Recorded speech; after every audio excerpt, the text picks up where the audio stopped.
Bonsoir à toutes et à tous, lundi 12 mai, il est l'heure de l'info. À Bettencourt-la-Ferrée, un dispositif citoyen vigilant alerte chaque jour la police via WhatsApp. Mis en place en 2022, ce réseau relie habitants, élus et forces de l'ordre pour signaler des comportements suspects. À un an des municipales, de nombreux maires tirent la sonnette d'alarme.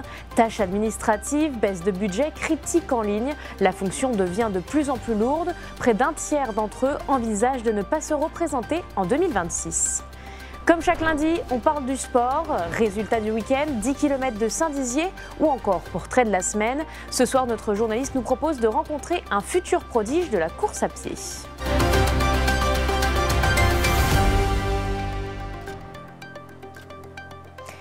Depuis juin 2022, la commune de Bettencourt-la-Ferrée en Haute-Marne a mis en place un dispositif citoyen vigilant. Sur un groupe avec plusieurs élus de la commune et relié aux forces de l'ordre, une quinzaine de résidents font remonter diverses informations, des fourgons suspects, du démarchage illégal et même parfois des cambriolages. Zoom sur ce dispositif avec Léo Martin.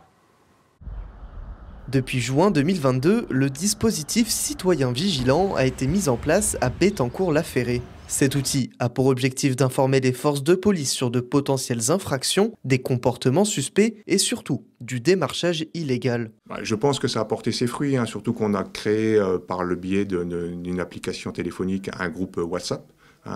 Donc dans ce groupe, aussitôt qu'on a une information, on communique et donc l'ensemble du groupe a l'information. C'est voir des gens qui stationnent un petit peu d'une manière assez fréquente.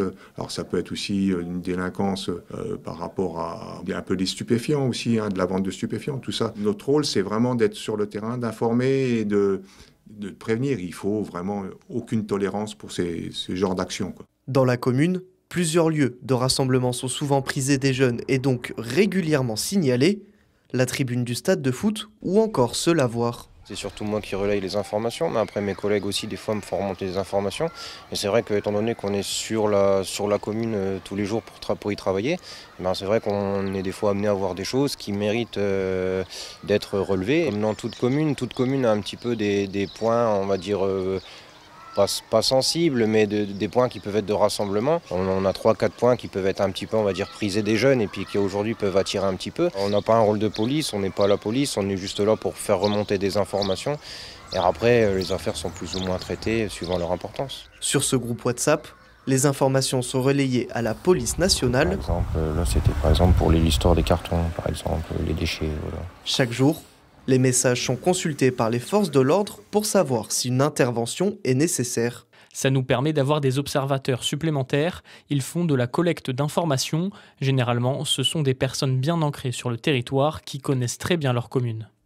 Depuis le début de l'année, la petite délinquance est stable, mais le nombre de cambriolages augmente dans la commune. 2 en 2023, 6 en 2024 et déjà 4 depuis le début d'année. Des chiffres faibles qui néanmoins ajoutent un sentiment d'insécurité.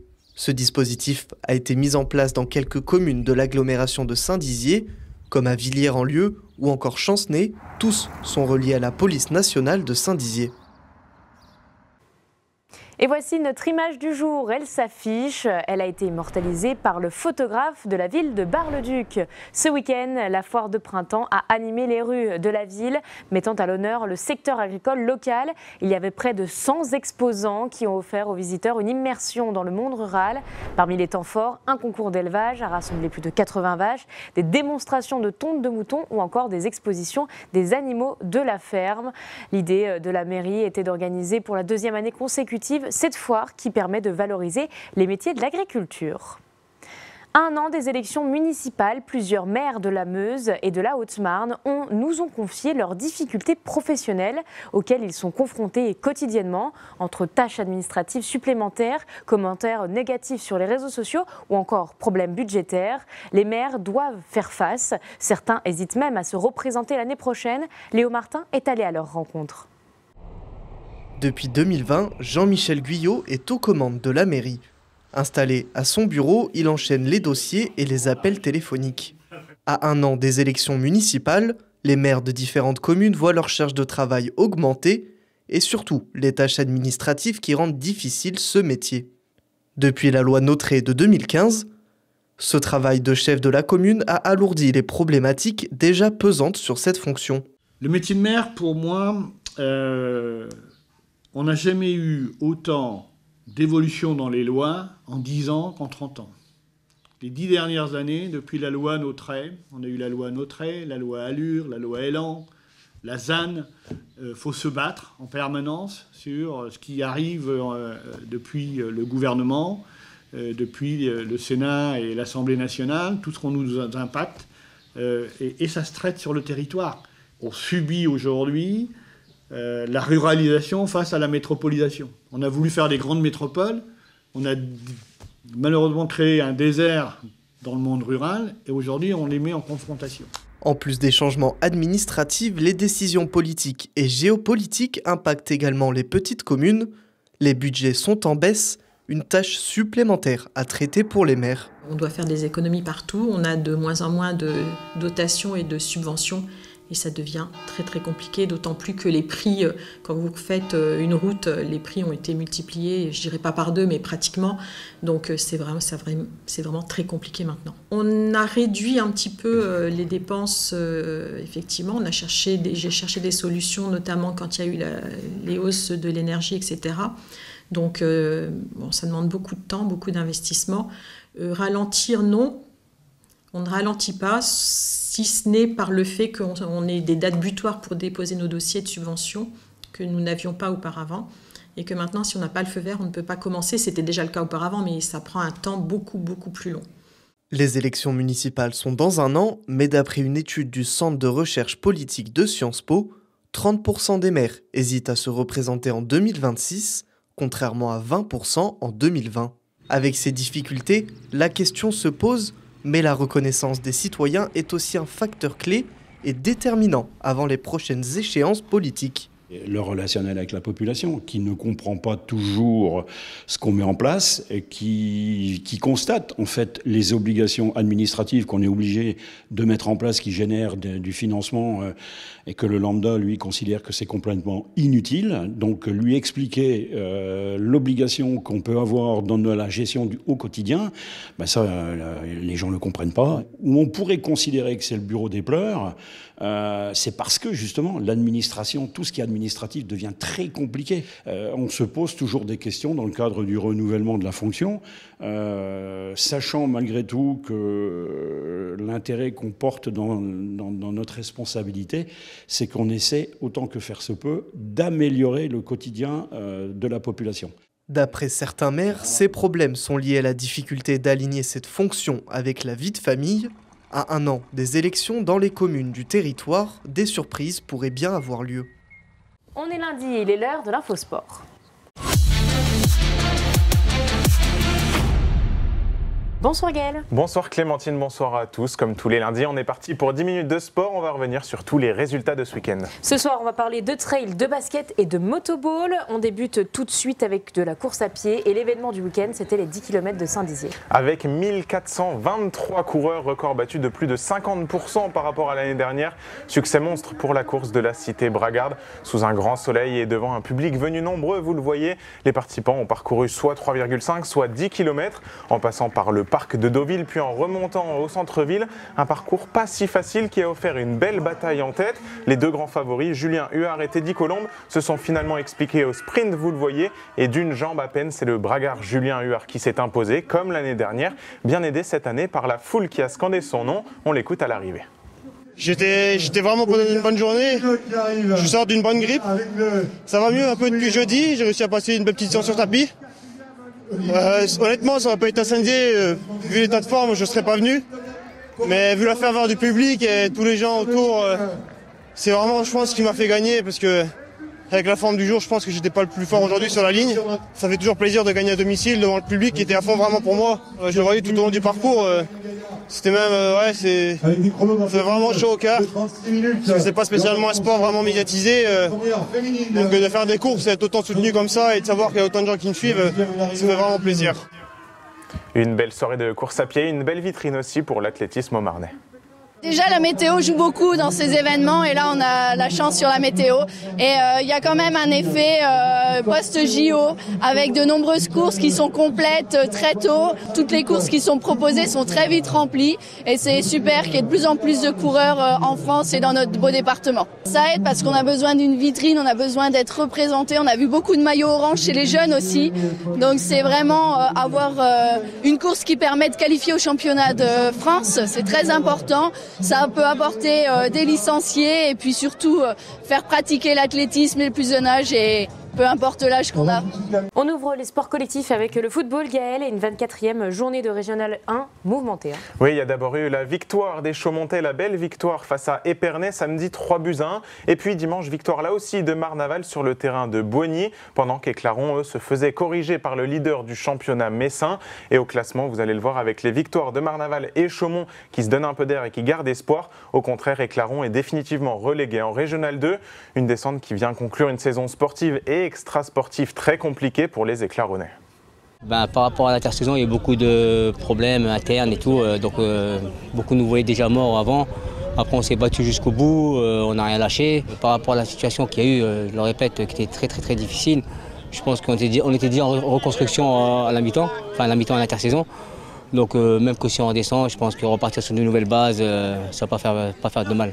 Des fois, il vaut mieux repartir que rester et essayer de tenir la corde malgré les difficultés. On garde le ballon rond, mais cette fois-ci avec des motos en plus, direction Vitry-le-François pour du motoball. Ouais, c'était la 5e journée de Division 2 et première victoire vitriate face à Villefranche. Je vous propose de voir les 4 buts marnais.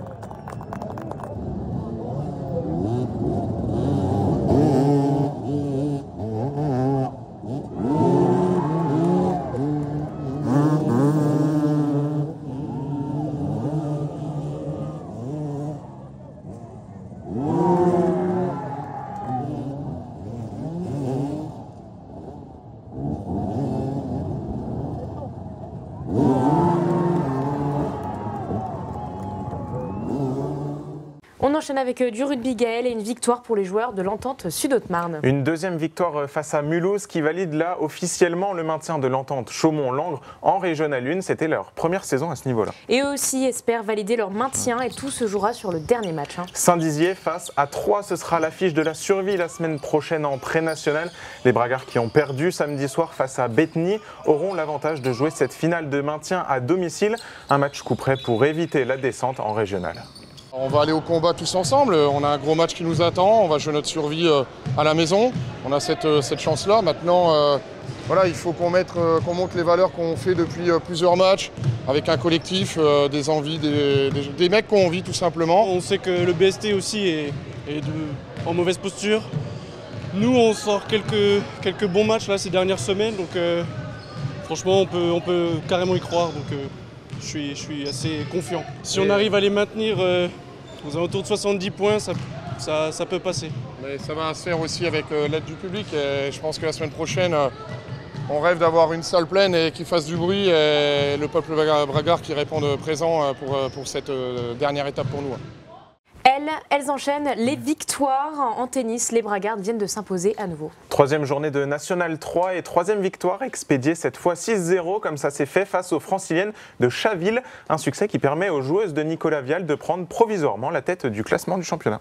Place au portrait de la semaine et l'histoire d'un talent brut de la course à pied. Il y a à peine 2 ans, il ne courait pas du tout. Aujourd'hui, il est un très grand espoir de l'athlétisme chaumontais. Il s'appelle Gaël Hulin, c'est un coureur au Marnais de 18 ans et il a surpris tout le monde avec son talent inné qui lui a permis de remporter de nombreuses courses dès sa première année de pratique. À lui maintenant de travailler pour atteindre le très haut niveau qu'il vise. Je l'ai rencontré avec son coach lors d'un entraînement, regardez. Son talent était caché, comme lui l'est dans les bois lors de ses entraînements. Franchement, c'est un peu bizarre, mais c'est le beau des oiseaux, l'humidité, la végétation, franchement, j'adore ça. Il y a 2 ans encore, Gaël n'avait jamais couru de sa vie. Adepte des challenges, le Chaumontais s'inscrit alors par défi à une course de 50 km. c'est le déclic. J'ai préparé cet objectif-là en 3 mois. J'ai fini 6e de ce trail-là et c'est vraiment là que je me suis dit qu'il y a quelque chose à jouer dans la course à pied et que je commençais vraiment à y prendre du plaisir. Le coup de foudre est instantané entre Gaël et la course à pied, ça devient une évidence. Fort d'un talent inné exceptionnel, le jeune homme affole rapidement les chronos et atteint en quelques mois le niveau que certains ont mis des années à toucher du doigt. Et puis moi je te prends le chrono à chaque fois à l'arrivée et tu redescends entre temps. Allez. C'est rare de tomber sur des personnes comme ça, dans la mesure où moi je suis plus spécialiste du 10 km. J'ai été athlète et j'ai réalisé 31:30 en 2017 et donc il m'a fallu 10 ans pour atteindre ça. Gaël, ayant fait le 10 km d'Aubergenville et ayant réalisé 31:13, il va pouvoir s'approcher des 30:30 assez vite avec un plan d'entraînement adapté. Il débute dans la course à pied, donc il ne se rend encore pas compte du potentiel qu'il a vraiment. Le rêve, c'est quand même sous les 29 minutes et essayer de taper un record junior. Mais c'est vrai que j'arrive pas à me rendre compte de la difficulté de cet exploit parce que les 29 minutes, ils me semblent tellement proches et j'ai l'impression que je suis capable de les atteindre là sur un parcours très roulant avec la forme que j'ai, alors qu'en fait, c'est beaucoup de travail et oui, ça, j'avoue que j'ai un peu de mal à me rendre compte. Ces capacités naturelles doivent maintenant trouver écho dans le travail à fournir pour atteindre le haut niveau. Pas de quoi effrayer celui qui fait déjà partie des 15 meilleurs Français de son âge sur 10 km. Maintenant, je pense que c'est beaucoup plus de travail que de talent. Je mets toutes les chances de mon côté pour arriver à ces résultats, que ce soit niveau récupération, niveau entraînement, niveau nutrition. Je mets vraiment toutes les chances de mon côté. À 18 ans, Gaël va désormais courir sur le circuit national de trail en France, en ne perdant pas de vue son plus grand rêve, courir des ultra-trails au Costa Rica, pays d'origine de sa maman. Et le sci est une espoir du sport au Marnais. La nageuse Elaya Jacquier va bien nager au championnat d'Europe. Oui, une sélection européenne qui fait suite à ces très bons championnats de France 14-15 ans, où Elaya, qui n'a encore que 13 ans, rappelons-le, avait remporté 5 médailles, dont un titre de championne de France. Elle va donc disputer la Coupe Komen, c'est le nom des championnats d'Europe pour les jeunes. Ça se déroulera en Serbie à la fin du mois de juin. Et on termine avec le rendez-vous de la semaine, c'est quoi Gaël? Direction Givroval et le site des cabanes flottantes pour un cross triathlon. Nage en étang, VTT puis trail au programme. Départ dimanche à 13h30. Merci Gaël pour toutes ces informations et on te retrouve lundi. Bonne semaine à tous et à lundi.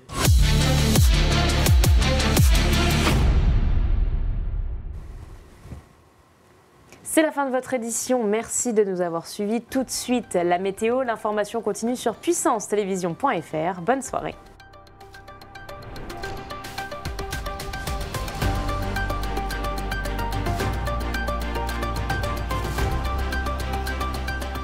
Toute l'actualité en continu à retrouver sur notre site internet et notre application mobile.